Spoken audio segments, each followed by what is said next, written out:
It was 1996, and here I'm at the courthouse filing bankruptcy over $20,000. It was the first time in my life where I actually felt like a grenade was going off in my spirit. Here's my motto: if you want what you've never had, you've got to be willing to do what you've never done. This is the stage that I wish somebody shared with me, so therefore I can start seeing my future more clearly. Here's the bottom line: do not get in your own way. I can lose money, but what I can't get back is time. Here's the cool part about making a lot of money: you can compress time, you can buy back time, you can buy back your life. So in this video, I'm going to be sharing with you my 20x4 life plan to help you prioritize, avoid a lot of financial conflicts and mistakes, and be happier along the way.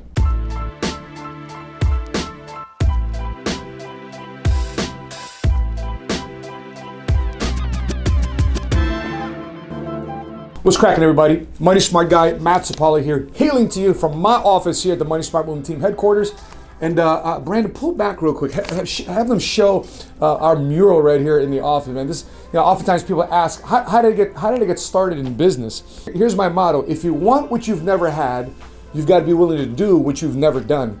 And so when people ask me about my story, this is it. These are some key moments in my life, oddly enough, that I've gotten pictures of and oddly enough documented without realizing I was documenting. But thank God I'm Filipino by background and DNA. It forced me to be behind the camera anyway. Right,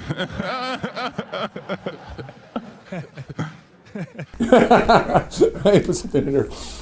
So in this video, I'm going to share with you some stages that I wish somebody told me when I started my career as an entrepreneur, when I started my career as a United States Marine. This is the stage that I wish somebody shared with me, so therefore I can start seeing my future more clearly, so therefore I can make smarter decisions along the way. So the first stage here, between the first 20 years of your growing life, of your development, whether it be 1 year old to 20 years old, you figure this out at 10 years old. It could be from 10 years old to 30 years old. For some of you guys, figure this stuff out at 15. It could be 15 years old to 35 years old.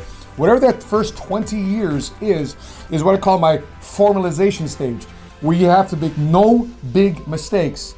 And usually the first 20 years of you figuring it out, oftentimes you make a lot of mistakes. Listen, I've made a lot of mistakes. That's why I was sharing with you my bankruptcy paperwork. Why? Because I didn't get my finances in order. So what am I talking about? I'm talking about no big mistakes in choosing friends. Now, you have made a lot of acquaintances, may have a lot of coworkers, may have a lot of people that you've built relationships with, but it's very important for you to learn how to select friends and who you call your friends. Now, what I've learned in my life too as well, you also attract later in your life fair weather friends.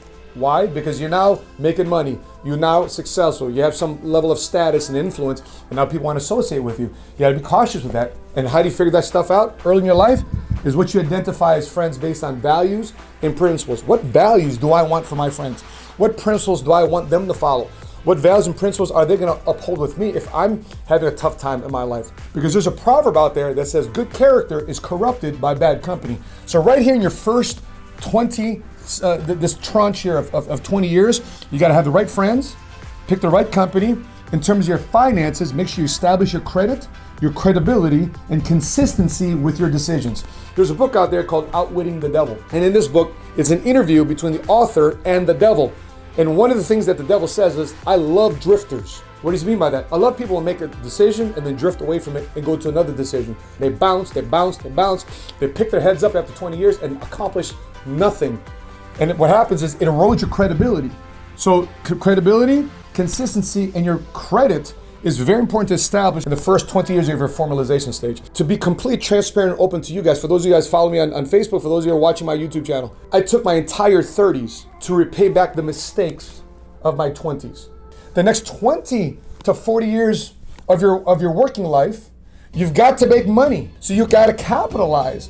In other words, you got to find a career, a business where you can make money, not just survive, but make a huge living. So here's the thing, you avoid get rich quick things. Because I understood the first 20 years, it allowed me to avoid mistakes in real estate. It allowed me to avoid mistakes in Bitcoin. It allowed me to avoid mistakes in the next big thing out there. I knew how to assess and process FOMO. FOMO stands for fear of missing out. I was 42 years old before I had my first pair of Jordans. Listen, my wife and I were making 7 figures. I still haven't bought a Lambo. I still haven't bought a Ferrari. I still haven't bought a Porsche. I'm not buying an exotic luxury car right now. Why? Because I'm in the capitalization phase. Because what happens when you invest in those type of things, time and money, listen, I can lose money, right? But what I can't get back is time. Building strategic partnerships. Understand what type of people you want to do business with. People that also have some form of formalization going on in their life. What's their track record? What's their pattern? They may sound good right now. They may sound good when they're pitching me their idea, but I want to see them 6 months from now without their makeup off. You know what I'm talking about? I want to see them 6 months from now when they go through some tough times. That's when I want to see that strategic partner. I want to see how they pull through a bad situation. Same thing too, finding mentorship. You got to find a mentor that's been there, done that. You have to ask a mentor one key question. How did you make your money? How did you become successful? Here's the thing with mentorship. It's a two-way street. If you're depositing into me and I'm learning into you, my conversation with you is me actually implementing it the way you did it sooner, faster, and quicker than you did. Here's the thing too as well. You need to be making a living so therefore you can capitalize the rest of your life. You know, oftentimes people today say, you know what, it's very tough to buy a house. For example, look at this chart here. This is what it costs to buy your first house with this minimum salary in San Jose. Look at San Francisco. Look away all the bottom. This is the minimum salary you need to buy a house in Pittsburgh. So where you live and how you make your money is a very big important thing, especially in this phase. Because the more money you make, you want to make sure that the more money you keep.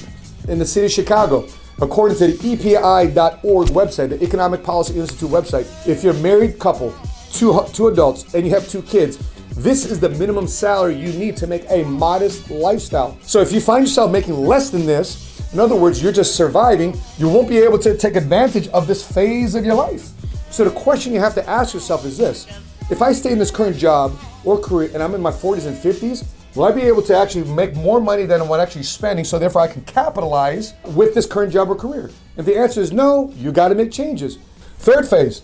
So we got your formalization phase, your capitalization phase. Now that you got your creative phase. Now this is a time and opportunity for you because you got some money, you got some things you've been saving. Now you can fund some passions and interests. Here's the cool part about making a lot of money. You can compress time, you can buy back time, you can buy back your life. So oftentimes people say, man, as an entrepreneur, should I just follow my passion? Should I just follow my interest? The short answer is yes, but if it makes you money. In this phase, you've gotten to know people.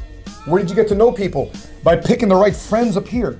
By picking the right strategic partnerships and mentors right here. So now you know people and you know what works and what doesn't work. So I'll give you an example. My mentor, Patrick Bet-David, he spent his time right here. Now, mind you, he's just turned 40. But he spent his time here compressing these time frames by making a whole lot of money in a short period of time. And now he's starting to enjoy a lot of his passion and interest. Hence his Valuetainment channel is over 1.2 million subscribers. He started putting some footholds here 5, 6, 7 years ago into Valuetainment. And today, it's paying off. And this time next week, we're gonna be in Dallas. We're gonna be at the Vault Conference. We're diving deep into your business and how to scale up your business. I'm one of the hosts on one of the days. If you're gonna be at the Valuetainment conference called the Vault, drop a comment in the section below. Let's make sure we connect. I'd love to meet you and shake some hands while you're at the Vault Conference in Dallas. And here's a thought too as well. Oftentimes people put this stage over here again. The problem putting this stage over here again is that if you're not making money at this thing, you're always gonna be chasing money and finances for the rest of your life. Why? Because you're always looking to survive. You gotta do something else to make money to pay the bills, and then you can enjoy your passion and interest. And for example, I didn't know I liked insurance. I didn't know I liked financial services. Guys, I got no college degree. I got a high school diploma. I went to the Marine Corps for 8 years. I was a door gunner in the Marine Corps. So here's where I am. I'm 16 years old in this picture. I'm 16 years old in this picture. You know the crazy part about this thing? I got ALW. I was playing for a team called ALW. You know what ALW stands for? It stands for A.L. Williams. You know what A.L. Williams today is called? It's called Primerica. It's weird how financial service and insurance industry was on my chest long before I knew this was supposed to be my destiny. Isn't that kind of weird? And then here's some of the worst thing I went in my life. I went in deployment, right? I got married too soon. And at the same time, this is the grief I was going through. I was about to go through deployment. Look at my children's faces. That's why I'm encouraging you to avoid the mistakes that I made. Here's an ATM receipt because I was making the wrong decisions. I was just hoping I'll go to this ATM. I was going to this ATM hoping it just take 20 bucks. And the person in front of me left the receipt inside the ATM. The person in front of me, I don't know who they were. They just left the receipt in the ATM, but they withdrew 500 bucks. I'm trying to draw $20, and to make things worse, had over $114,000 left in a bank account.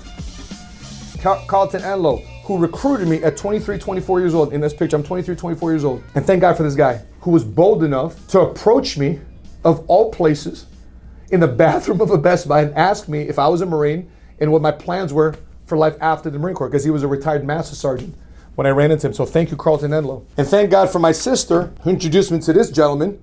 His name is Pastor Dudley Rutherford, who stands on the advisory board of PHP Agency, who introduced me. He says, you know, you need me Iranian version of you. 6 foot tall, military background, financial career. And that was Patrick Bet-David. We've done more in 3 years, going on 4 years now, than we did in my previous 12 to 18 years inside the insurance industry. So that's why when I'm talking about, you need to make sure you're capitalized and you're finding the right partnerships and mentorship is so important. So therefore you can eventually find your passion and interest and actually dive into it. If money was an object to me, you know what I would actually be? I'd actually be a football coach. I love the game of football and I love to coach the youth to how to play the game of football. You got 1 to 20, 20, 40, 40, 60. Now we got 60 for the rest of your life.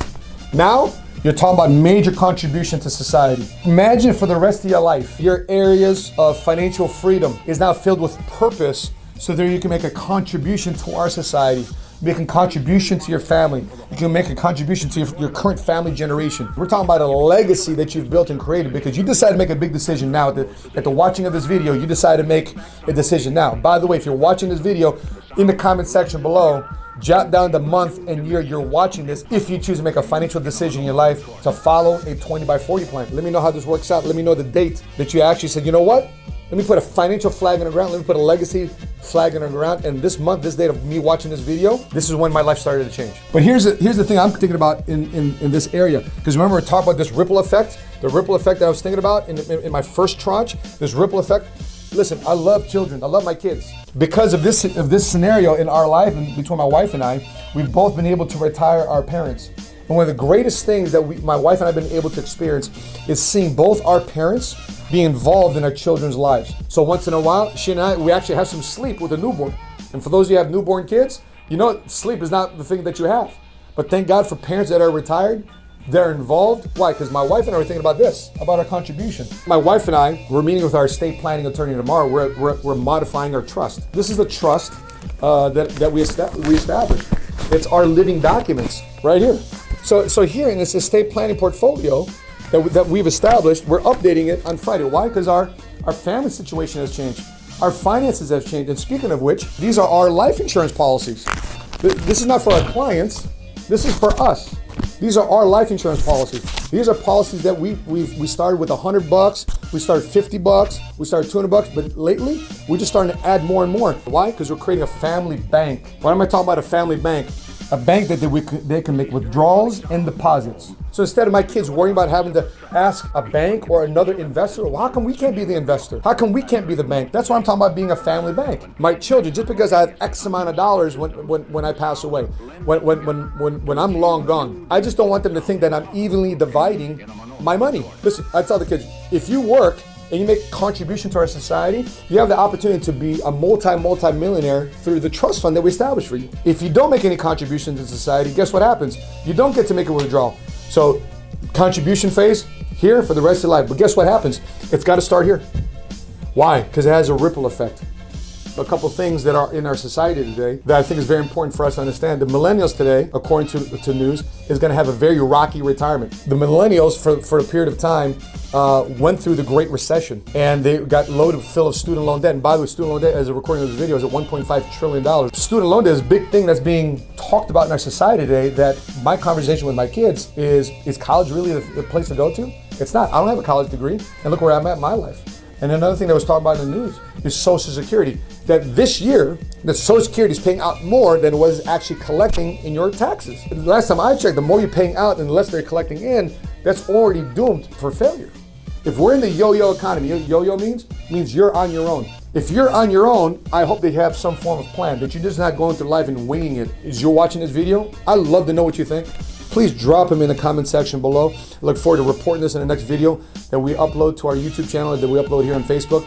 That being said, thanks for tuning in. Make sure you subscribe to our channel if you watch this on YouTube. Make sure you click subscribe, hit notifications to be alerted the next time we upload our next episode. And if you're watching this on Facebook, make sure you click like and follow our business page. I appreciate you tuning in. This is your Money Smart Guy. And until we meet again, continue to live smart, continue to love smart, and be money smart today.